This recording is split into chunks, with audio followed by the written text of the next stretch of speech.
now to our next conversation. Well, Nigeria's GDP growth for the first quarter of every year is typically dampened by reduced economic activities after huge festive spending in the last quarter of the previous year.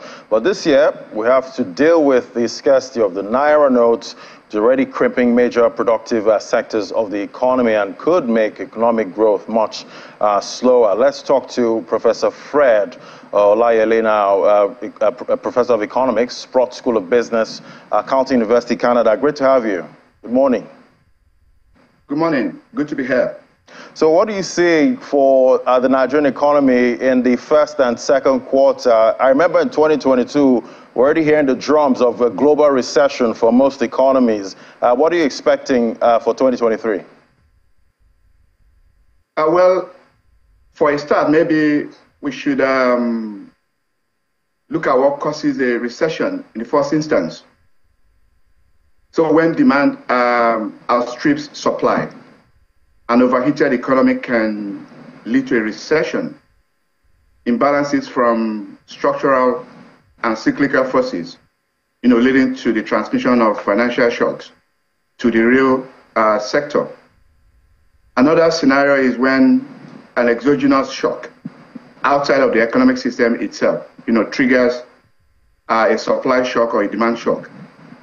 In the case of Nigeria, aside from the ongoing pressures from the currency redesign policy, by the monetary authorities, which your last speaker alluded to, and the overall financial imbalances in the public sector, I think the likelihood for a recession should be analyzed in the context of aggregate demand and supply, as well as happenings in the global economic environment.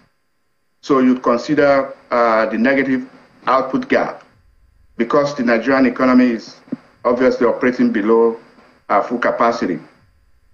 And for context, real GDP growth has been below its potential in the last decade, with an average of about 2% growth, right? Depending on which source we are looking at.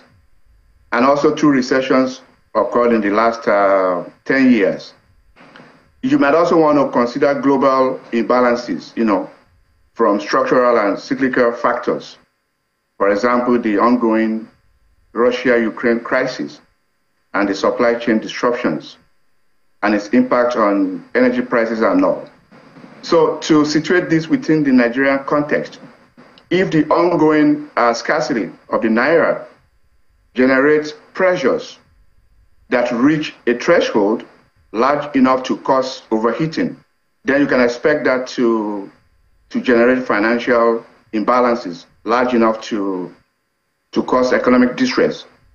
And who knows the extent of the economic damage that the ongoing currency redesign policy has caused already.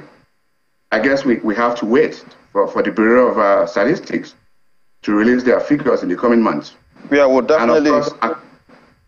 definitely be waiting for all of that report. But in 2022, the drums of recession were already there. With global central bankers, hiking rates, trying to fight inflation and bring it down to their target. But how does this Naira redesign policy, the cash withdrawal limits, how does it play into the inflation battle by the Central Bank of Nigeria here? Well, given current macroeconomic conditions, most central banks around the world are, very aggressive in the current environment, deploying monetary policy tightening to fight high inflation. Financial conditions have tightened everywhere, and I think serious central banks need to do what is required to rein in inflation by raising the policy rate.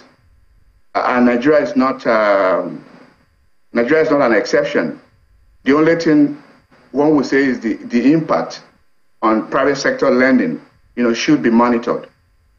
But for me, as long as the Monetary Policy Committee does not compromise on its primary mandate, that's not really an issue. The global economic condition is, it warrants that. There's too much volatility, and central banks have to do what they are supposed to do. But perhaps we should talk about the cash crunch. I think that's the elephant in the room. The Naira redesign issue presents a major conundrum, both a policy conundrum and a moral conundrum, for that matter. And do you think it's going to take inflation even higher? There are many factors. There are many factors that would determine what happens, in the coming months. But for all you care, investor confidence, lack of uncertainty, and expectations, those are immediate dynamics, that will determine what happens in the short to medium term. And if you let me speak a little bit to the cash crunch, I do think that the notion by the monetary authorities, that the policy is about tackling inflation, terrorism financing, kidnapping, and illicit financial flows. It does appear that there's a sort of a mixed bag scenario where you don't really know if they are trying to use monetary policy to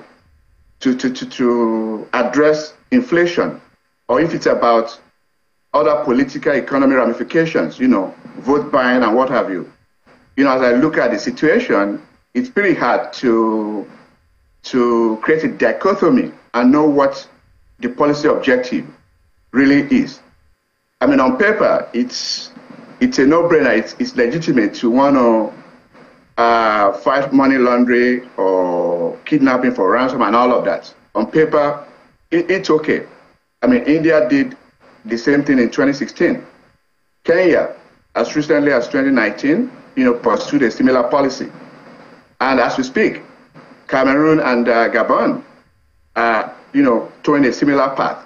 In fact, just last month, Somalia announced a similar policy, and their central bank has set a deadline for mid-2024. That's at least 18 months in advance. But in a largely cash-based economy like Nigeria, where close to 40% of the population do not have bank accounts, I think the unintended consequences should have been considered. If policy implementation is going to happen within a complex system like Nigeria, then you have to prepare for gaps and other constraints, in the context of information dissemination, incentives, digital infrastructure, and all of that. And there's really nothing too complicated about that. Even in traditional policy-making settings, implementation should be based on control and prediction, in a continuous manner. All right, Prof. Prof, which sectors of the economy do you think will be the hardest hit, with this cash crunch? And also paint a picture on the impact on jobs. So that's another important one. I do think that for starters, we are talking about financial shocks now, which is going to be transmitted from the financial sector to the real sector of the economy.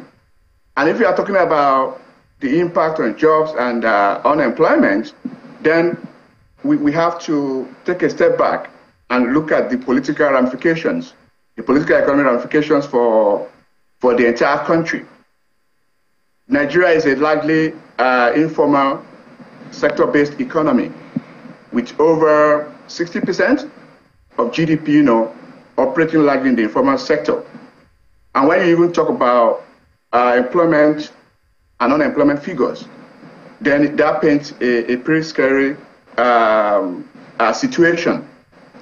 And the point I'm trying to make here is that for an economy where more than half of Nigerians are unemployed or underemployed, I was looking at a recent analysis by the Bureau of Statistics. Over 133 million people live in poverty. I mean, that's over 60% of the population. And when you even disaggregate that by states, you find that some states are as high as 90%. So you may want to think about what that means for the capacity to engage the millions of young people that will enter the labor market. In terms of specific sectors, look at folks in the informal sector, those who, again, make their livelihood from trading, retail, and what have you. That's going to significantly impact their abilities. And then people in the rural areas as well, who, again, depend likely on cash-based mechanisms and channels, is going to have a major impact. People in urban slums. So you're talking about 2/3 of people in the bottom of the economic pyramid. I guess, again, we see what the numbers say when the Bureau releases that in a couple months. We'll be looking out for those numbers definitely. But going forward now, what kind of economic policy reforms would you like to see for Nigeria to drive fiscal sustainability and revenue generation? Yeah, thank you. That's another important element. And let's face it. I think Nigeria needs a new economic paradigm, a complete overhaul at that. And I mean that literally.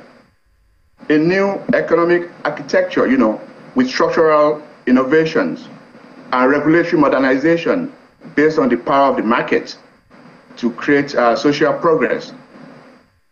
For too long, the political class has delayed essential reforms that could really put the country on a sustainable economic and social development path. Government must diversify its sources of funding, reduce its borrowing cost, and implement critical policy reforms, that can enhance both domestic and external resource mobilization. There's nothing wrong with borrowing. It's part of fiscal management and economic development programming. But you cannot depend on indiscriminate borrowing, to perpetually fund deficit spending. A deficit reduction plan that is integrated into the broader economic policy, I think, is very critical, so that investors and taxpayers can have confidence in your fiscal credentials. And that's not rocket science, really. It may appear that options are limited in the current global environment, given what we are seeing in geopolitics and macroeconomics. But countries everywhere are devising ways to innovate. It's really about taking stock and looking for new growth drivers in the economy. Your previous speaker talked about the digital economy. So what is Nigeria doing about emerging and disruptive technologies? You see what is happening in the venture capital space, with startups, attracting unprecedented levels of international private financing from Silicon Valley and other parts of the world. So for the umpteenth time, there are opportunities for incremental innovations that can help the country, to improve allocative efficiency across the entire resource mobilization value chains. However, the economic managers of Nigeria must come to terms with the reality that Nigeria cannot leapfrog itself, from the fundamental features of its socio-economic systems. And what are those? What are those features that economic managers in the country seem not to want to face? I will list them quickly. So you talk about low tax base, a large informal sector, inefficient tax collection systems, institutional constraints, a debased value system, distrust in public institutions, and other structural impediments. Simply put, people want a new social contract. All right. And I think there's no better time than now to sit down and reimagine what that configuration would look like. Until that is done, again, it will be hard to build on a faulty foundation, All right. Which cannot create further woes. All right, Prof. I guess we'll have to leave it there. Thank you so much, Professor Fred Olayele, Professor of Economics, Sprott School of Business, Carleton University, Canada. It was great having your perspective today. Thank you so much. Thanks for having me. Thank you.